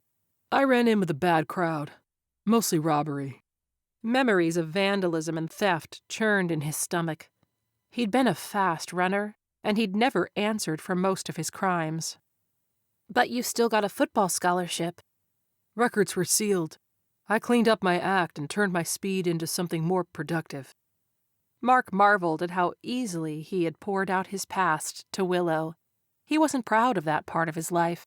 In fact, he'd never told any woman he'd dated about his troubled youth. Were they dating? Mark would like to date Willow. What if she had a boyfriend? Under the circumstances, he supposed his shady past might bring her some comfort if they were going to get out of this mess. Do you have a boyfriend? Mark asked. She turned to look at him. I do not. How is that even possible? You're smart, you're fun, you're beautiful. She gave a shy smile. When I'm not working full-time, I'm taking my grandmother to doctor's appointments or managing her medications. Doesn't leave much time for dating. Plus, how can I get close to someone without them knowing about my medium abilities? And how do I share that without them running away in screaming panic? I'm not running away. She held up their cuffed hands. You can't run away. Mark chuckled. I wouldn't, even if we weren't shackled together. That's because you've had a different perspective. Henry saved your life. Yes, he did. Are you dating someone? Willow asked. She broke it off about 6 months ago, about the same time Dick broke the company. I told her there'd be no more fancy dinners, no more movies, and no more scuba diving until further notice. Oh. Yeah. You tend to find out your real value to a person when you have zero financial worth. She didn't take into account your EP. EP? Sure. You can't just consider a person's net worth at the time of dating. You have to calculate earning potential. Earning potential? You, for example, are extremely hardworking, evidenced by what you've been doing to the house. You might be down and out for a little while, but it won't last long. You seem practical, and you'd be financially stable if your partner hadn't stolen from you. Practical. Her description of him made him sound so bland. You drive an economical car, And you cut back on all of your expenses to live in a rundown house while you renovated it. You chose to manage your credit carefully. Do you analyze all of the men you meet so thoroughly? I do. I had a several-month-long friendship with a ghost and former CPA who'd been married to a psychologist. He explained that relationship compatibility includes having the same financial goals. If a couple is always fighting about money, they won't ever be happy together. Sounds logical. And he helped me with my taxes. Ghost advice, Mark mused. Some of them are a wealth of information. like Henry, sending us on a treasure hunt, and yet he can't even tell us where the treasure is. I'm still holding out for a bottle of rum. Willow curled her body around Mark. I don't think Rob's henchman is going to be happy about that. Then our plan had better work. We need Henry's help. Is he back yet? Mark asked. Not yet. Then we'll rest. For now. You are a licentious wench. Willow groaned awake and blinked her eyes. Henry was hovering nearby, a devious smile playing on his lips. She didn't have a choice but to sleep with Mark, and they were still fully clothed. Good morning, Henry. Willow's voice felt dry and raspy after a difficult night of sleep. She was accustomed to sleeping alone and generally without handcuffs. Willow looked out the window. Dim gray light indicated it was barely dawn. She heard the footsteps of the knave downstairs. Any luck with finding Dick Armstrong? She asked Henry. I know his precise location. Then I'll let that wench comment slide. Mark sat up and stretched. Henry? He's back. The pirate bowed. At your service. Willow rolled her eyes. Of course, he could be chipper. He hadn't spent the last day in captivity, and his life wasn't at stake. Wench? Mark asked. Henry is questioning my decency, since you and I were in bed together. Oh, not to worry, Henry, Mark began. I'm still chaste. Willow didn't take advantage of me. That's unfortunate. Henry crossed his arms. A brisk knock sounded at the door. You've got 10 minutes. Take care of your morning business, then we're out of here. Okay, Mark replied. Willow clambered into the bathroom with Mark close behind.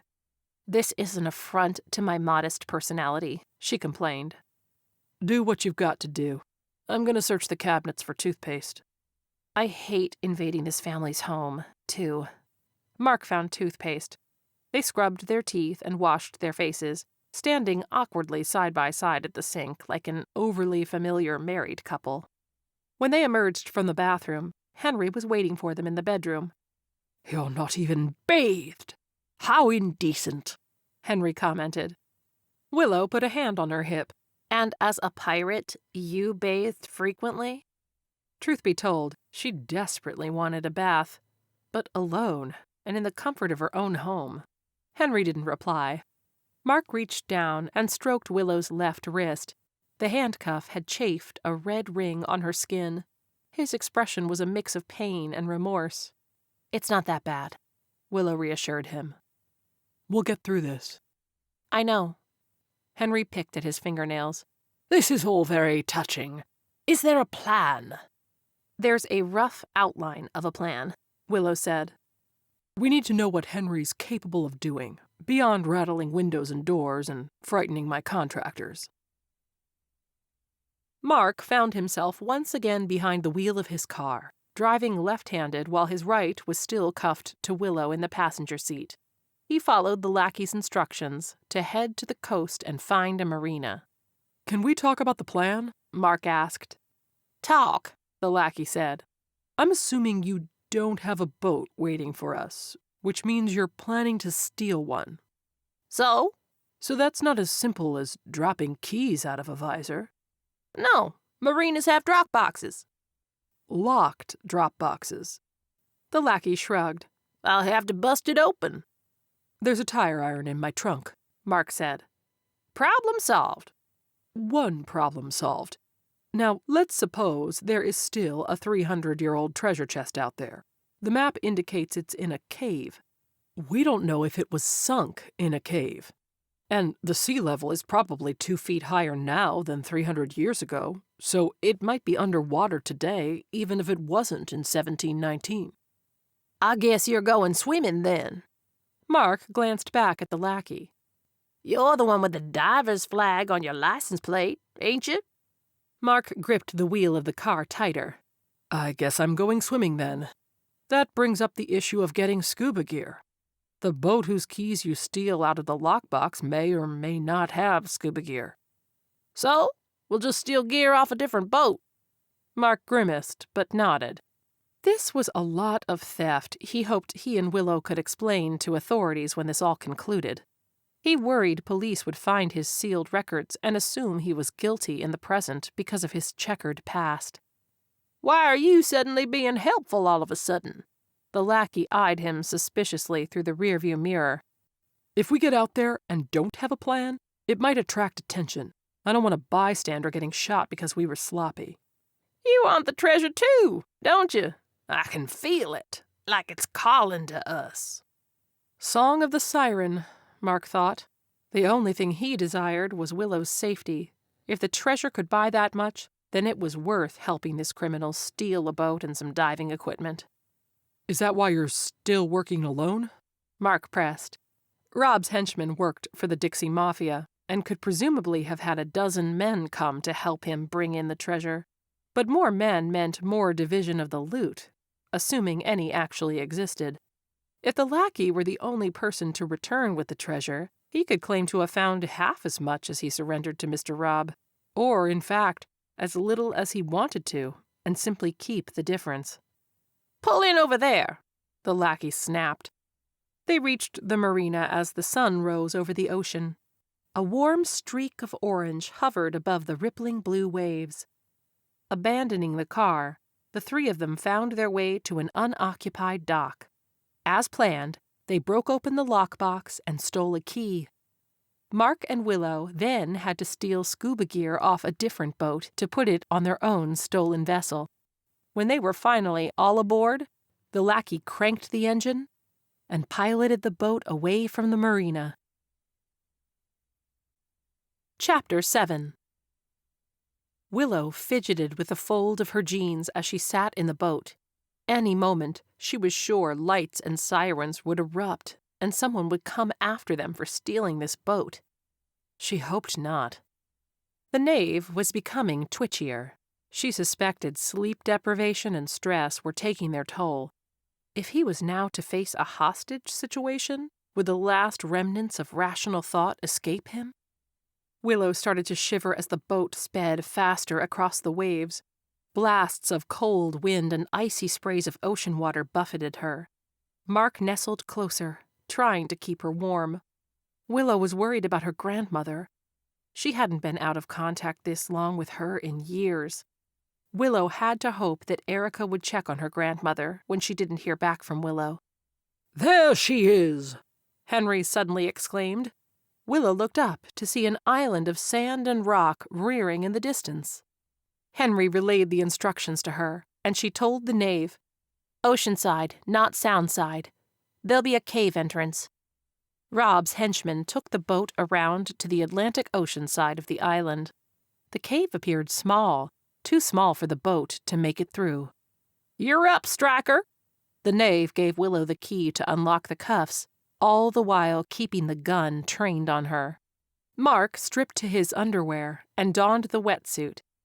He checked the tank and breathing apparatus before slipping them on. Willow watched his every practiced move, reassuring herself that he could handle himself just fine in the murky depths below.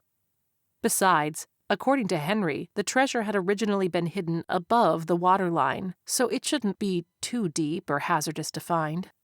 Willow parroted Henry's instructions. Follow the path of the cave to the right. There's a rock shelf there where the chest should be hidden. Am I going to be able to carry this thing out by myself? Mark slipped his feet into the fins and pulled the goggles over his eyes. It weighs about 100 pounds, Willow answered after receiving the answer from Henry. Mark gave her a wry smile. That's gotta be, what, about 30 bottles of rum? The knave tied a piece of rope around a life preserver. Attach the chest to this, so if you drop it, we can still find it after." Mark took the rope, the life preserver, and a flashlight. Finally, he stepped over the edge of the boat and vanished into the water with a splash. Willow watched the bubbles disappear as Mark descended. "Don't look so worried, Willow." Willow's gaze snapped up to the knave. Until now, he hadn't indicated that he knew her name. Rob's henchman shrugged and chuckled. "I may have snooped in your purse. Anyway, Romeo under there will probably come back for you, though I think he's got a full tank of air. He could swim back to shore and leave us both in the lurch. I guess this means we're on the same side now." Willow kept silent. She wasn't worried about Mark abandoning her. Of all the doubts plaguing her right now, trusting Mark wasn't a concern. He might have picked a bad business partnership with Dick Armstrong, but he was a good person. Mark was genuine. And a damn fine kisser. Willow had been kidnapped, handcuffed, and locked in a closet, but that kiss had made her feel like they were the only two people in the world. If not for the circumstances, she might have abandoned all self-control in the heat of a kiss like that. It had been full of depth, emotion, and passion. How could she get more of those kisses? More of Mark? When this whirlwind treasure hunt ended and Henry was gone, would the uptight businessman she'd originally encountered reemerge? Would he dismiss their closet kissing session as a necessary survival tactic? This fledgling relationship felt as if it possessed something of substance, but how could Willow be certain? She'd never been an outstanding judge of character. She'd have to trust in Mark's emotions the same way she trusted he would return with the treasure. Mark had already given her so many moments of reassurance. A touch, a gesture, or a look over the last 24 hours, even when neither courtesy nor survival dictated he needed to do so. Trust. Mark felt the cool water envelop him. Even with the wetsuit, he felt the chill. He didn't usually dive in the Carolina coast in March due to the water being frigid. Hot or cold, though, he loved diving. Mark relished the feel of weightlessness as he entered an entire ecosystem beneath the surface of the waves, into which few humans ever dared to venture. Away from the landlubber world, Mark could fully disengage from the stress of sales and marketing and housing contractors. The only sound beneath the surface were those of his breathing, and the bubbling of the graceful dance of fish through the water around him. Mark adjusted the buoyancy of his vest, letting himself sink deeper. The life preserver floated around him. Mark had hundreds of hours of diving experience, but he'd never dived alone before. He always implemented the buddy system for safety. Also, he wasn't certified in cave diving, but by Willow's description he wouldn't be traversing a maze, just a single cavern. In fact, the lackey probably could have snorkeled to the destination himself, but telling him that would have ruined Mark and Willow's plan to use scuba diving as a reason to uncuff them. Mark clicked on the flashlight as the cave above began to block the morning sunlight. The water grew darker around him. As Mark swam further into the cave, the water became a murky aqua color. He continued to swim into the gloom, following the curve of the cave to the right. And voila! The small chest sat on a natural rock shelf along one wall. It squatted, half buried in the sand, and the other half covered in barnacles. If Mark hadn't had a good description of where to find the chest, he might have overlooked it entirely, which was presumably why it had never been discovered in the 300 years since Henry had first hidden it there. Mark lifted the lock, and the rusted metal of the shank practically dissolved. He smiled to himself. We didn't need Henry's key after all. They could have skipped going to the church altogether. Mark considered how that would have changed the course of events as he freed the chest from its sandy tomb, tying the rope around it in a parcel knot. If they'd gone straight to a boat rental rather than the church, then he and Willow would have retrieved the treasure already. But the lackey would still have been following them, unbeknownst to Mark and Willow. That meant they'd have been ambushed after collecting the treasure, and the lackey would have had to make the decision whether to turn both them and their treasure over to the Dixie Mafia or kill the pair of them, as he clearly intended to do now, and keep the loot for himself. If Mark and Willow had been ambushed after finding the treasure, they'd never have had time to formulate a plan. There were other things Mark would have missed too if they'd found the treasure yesterday, like that amazing kiss in the closet, or discovering how perfectly Willow fit into his arms. He'd have missed growing to adore the way Willow's closed-mouth smile was unintentionally and wonderfully seductive. What would happen to him and Willow after this? He desperately wanted to see more of her and kiss more of her, but there were monumental obstacles to overcome, many of which they'd discussed the night before in the context of their escape plan. After they were rid of the lackey and had got back to shore, he and Willow would have to explain the boat theft and the house vandalism to the authorities. They'd turn the chest over to the police, unless it had rum in it, of course. Willow had felt that they deserved rum after what they'd been through, and Mark wasn't about to disappoint her. That still left Mr. Robb to deal with, and the question of whether or not learning Dick Armstrong's whereabouts would placate the Dixie Mafia boss. And then Willow still had her sick grandmother to check on. But what really concerned Mark was the realization that, without a ghost in his home after today, what reason would Willow have to come back to him? Monumental obstacles. Would Willow come back to him if he asked? Could they bridge that distance somehow? In any case, the first step was escaping the armed robber. Mark tugged the chest off the shelf and began the swim back to the boat. Well, looky there! In the water, a floating white donut suddenly appeared. Willow stood in the boat to get a better look. The knave wiggled his gun in her direction. You keep your distance over there, while I help pull this thing up. Willow stood against an upright air tank, craning her neck to see if she could spot Mark beneath the waves. Meanwhile, the knave greedily pulled in the rope, albeit with some difficulty because he was working one-handed, the gun still clutched in his other hand. Oh, it's a load, all right. The knave licked his lips as he heaved the chest out of the water and onto the deck of their stolen craft. Then the henchman spun around and leveled the gun aft. There was no sign of Mark. The scuba diver had emerged somewhere beneath them, and the knave looked around the edges of the boat frantically to find him. As the henchman led with his gun, his intentions had suddenly become unmistakable. He was planning to leave no witnesses alive. Eventually, when he failed to spot Mark beneath the murky waves, the henchman snarled, We'll just have to leave him behind. The knave turned toward Willow, who had lifted an air tank above her. Now! Willow hollered. Invisible to the knave, Henry wrapped his extracorporeal self around the gunman's head. From the way the man suddenly thrashed, Henry had successfully blinded him. The same way ghosts could disrupt slight electrical currents and cause lights to flicker, they could, with enough determined focus, temporarily disrupt the impulses that transmit light through the lens of an eye to the receptors in the brain. Henry was merely jostling currents, but it worked. The knave was blinded, but Henry wouldn't be able to sustain it for long. As it happened, he didn't need to. Willow brought the tank down hard on the gunman's hand. He screamed and dropped his gun, backing away from an assault he couldn't even see. When he took a step backward, the gunman tripped over the chest he'd hauled from the water. He stumbled further back, slipping on the slick decking as he tumbled over the edge of the boat, hitting his head on the handrail as he splashed into the frigid water. The knave floated, unconscious in the waves. Mark surfaced, bobbing up and down in the water. He pulled out his respirator.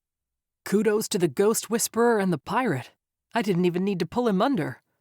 Can you toss me that life preserver? Willow untied the white donut from the chest and tossed it to Mark. He secured it around the knave's chest.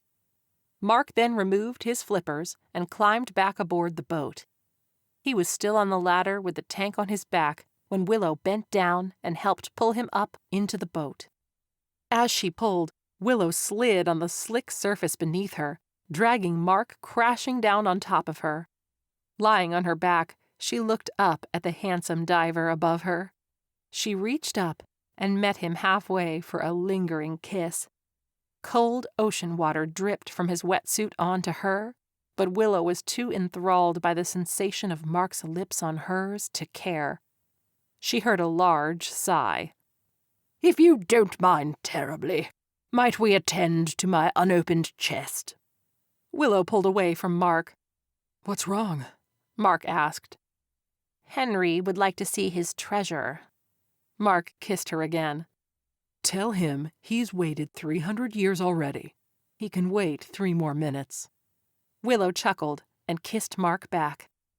"Insubordinate and ungrateful, the lot of you." Henry's tone was disgruntled but playful. Chapter 8. When they finally opened the treasure chest, sunlight glistened off a breathtaking array of jewels and gold. "Ah, be still, my heart," Henry gasped. Willow had to close her gaping mouth.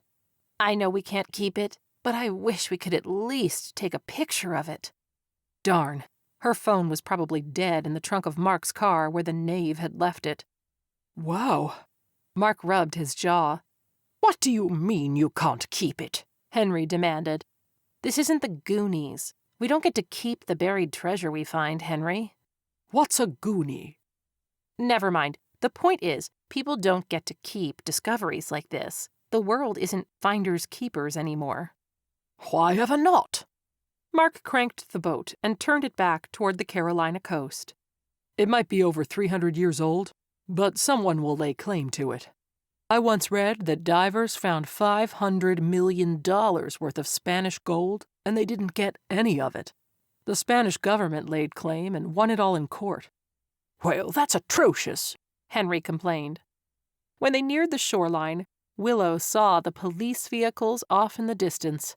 Red and blue flashing strobe lights filled the sky. The next several hours were a blur. She felt too exhausted to be afraid anymore. That, and at least no one was pointing a gun at her now. She answered questions, so many questions. Over and over the police asked the same questions about the kidnapping, about the keys, about the knave, and about the treasure. Fortunately, the police found the gunman floating in the Sound, which helped corroborate Willow and Mark's claim that they were innocent. The police didn't arrest her. Nevertheless, Willow didn't see Mark for the entire afternoon and evening while they were both in police custody. She guessed the police kept them separate to see if their stories were cohesive. When she finally got her phone back, the police allowed her to charge it. Willow immediately called her grandmother.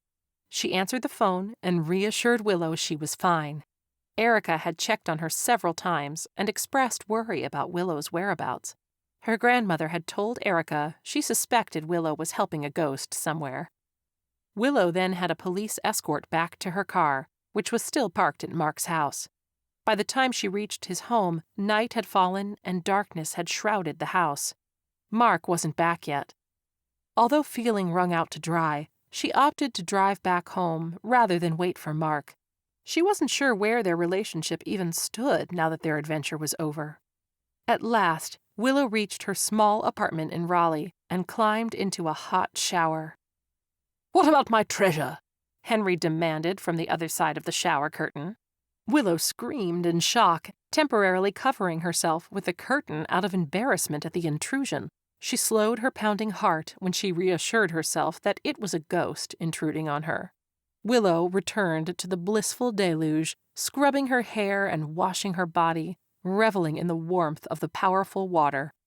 "Your treasure is with the police." As she enjoyed her shower, Henry complained. "You earned it, fair and square."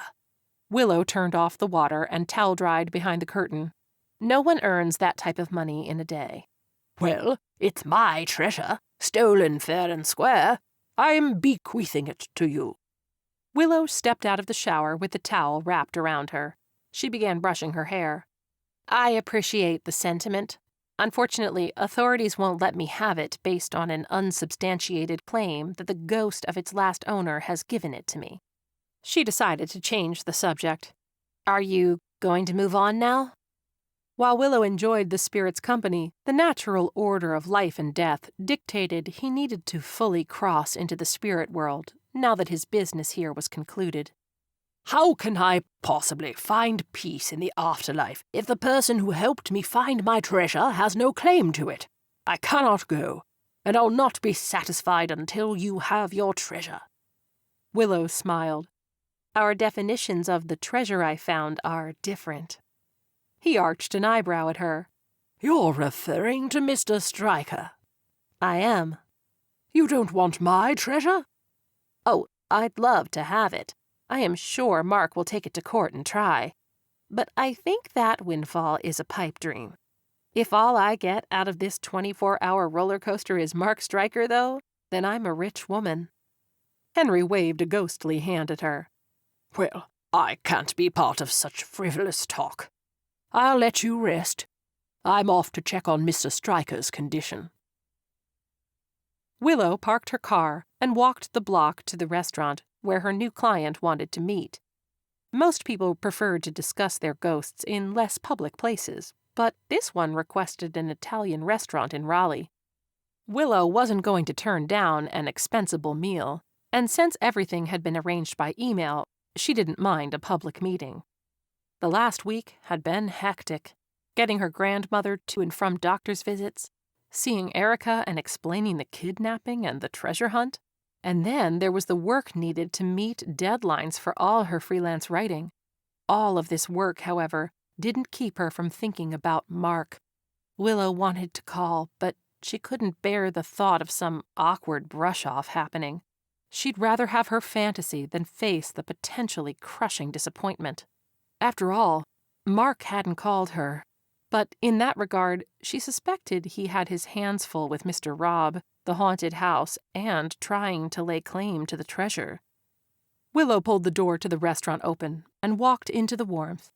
She looked around, looking to find the table with a white carnation per the instructions in the email sent to her. She froze. Mark Stryker sat alone there at a table for two. On the table stood a white carnation in a slender vase. Mark stood and smiled when he saw her. She tempered down her wind-blown hair as she walked over to him. Willow might have dressed nicer than black slacks and a green blouse if she'd known it was Mark who'd whipped up this candlelight meeting. She looked down at the table. 2 menus, 2 waters, and a wine list. I have a ghost problem, Mark said. She grinned. You're sure this time? Yes, Henry isn't gone, but that's not the problem. He stepped closer to her. Oh? Willow's heart sped a little faster at Mark's proximity. There's a certain ghost whisperer I want to see more of. But since my ghost isn't such a bother anymore, I'm not sure if she wants to spend time with me. I would have said yes to a date. I wasn't sure. Mark rubbed his neck. I wasn't the nicest guy when we first met. Not to mention, you were kidnapped because of me. He paused and smiled self-consciously. Now, I don't know if I'll ever touch a single gem in that treasure chest we found, but I do have earning potential, EP, as you called it, to offer. Just not much else. He gestured toward the table. Join me for dinner? Willow smiled, and they took their seats. You're selling yourself short, Mark Stryker. Am I? Well, you left out that you're an amazing kisser, and you look hot in a wetsuit. He smiled. I do? And then there's the whole charisma aspect to your charm. Willow left out his compassion, his work ethic, and his beautiful haunted house, with its even more beautiful library. Mark leaned forward and took her hand in his. So, will you be my date? His touch sent jolts of excitement dancing along her spine. I will. 6 months later. Mark handed Willow a piña colada. Your rum drink, my lady. Thank you. She relaxed under a cabana on a padded beach chaise longue, wearing a white bikini. To Henry. Mark touched the rim of his rum and coke to her drink. To Henry. She sipped and then gave a contented sigh. I'm exhausted. Before I finish drinking this rum, I'm likely to take a nap. Mark smiled. You earned it. They had spent the morning scuba diving. Willow had gotten certified doing dives off the Carolina coast so they could swim together during this vacation. This morning, they'd dived along the coral reefs of the Jamaican shore at Montego Bay Marine Park. Mark looked across at Willow again. Long, dark brown ringlets hung around her shoulders, and her green eyes closed for a moment as she savored the drink. He'd already felt like a rich man by simply having this woman's company, and that was before the treasure had become theirs. State, national, and even international authorities had attempted to identify the ownership of the jewels and gold they'd recovered in Henry's chest, but because it had been found on an island and not on a ship, finding the identity of the true owners had been impossible. In addition, the gold had been melted and reshaped into small rectangular bars, each the size of a Kit Kat. In the melting process, all imprints had been destroyed, obscuring the origins of the gold. Mark had called the treasure Willow's Windfall, since her ghost channeling abilities had made discovering it possible. When the courts eventually approved giving the riches to Mark and Willow, they'd agreed to a third distribution of the wealth, 1/3 to charity, supporting a patient education program for diabetics and free glucose test strips, 1/3 to their savings, and 1/3 for them to have access to immediately. Mark had used some of his share to finish renovations on the Peabody house, but no longer with the intention of flipping it. Instead, he'd made it a home for him and Willow. Willow had used some of the funds to move her grandmother to a cottage a mile down the road and hire a part-time nursing assistant to help with her grandmother's care. This enabled her to have more time for freelance writing. Willow had started a biography on a certain pirate, Henry Bartholomew III. It helped to have the spirit fill in the blanks of what she couldn't verify with fact, though Willow confessed to Mark that she suspected Henry embellished his past. Dick Armstrong was found and arrested, though Mark thought that wouldn't save him from Mr. Robb's wrath. It did save Mark, though, as Mr. Robb agreed to not hold Mark accountable for Dick's theft any longer, as long as Mark returned the favor by agreeing to claim he had no proof of who employed the man who'd kidnapped them. It wasn't necessarily even a lie. Mark suspected that the gunman would claim to have been working independently, rather than face the wrath of the Dixie Mafia by incriminating them. Finally, Willow and Mark could enjoy the warm Jamaican beach and the long-awaited rum, and the treasure that was each other. As they relaxed in the sun, Mark pulled a small case out of his beach bag and knelt on one knee. Willow Nightingale, will you marry me? Mark! She leaped to him, spilling both of their drinks into the sand. Yes! She showered him with kisses. Mark chuckled as he pulled her off him. Willow, do you even want to see the ring? Can I at least put it on your finger? She tempered her enthusiasm for a moment and extended her left hand. Willow's eyes went wide.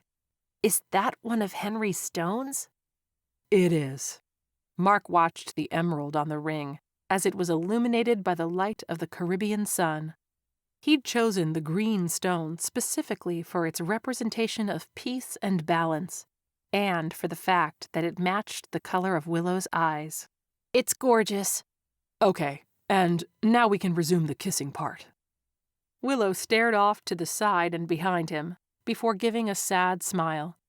Henry left.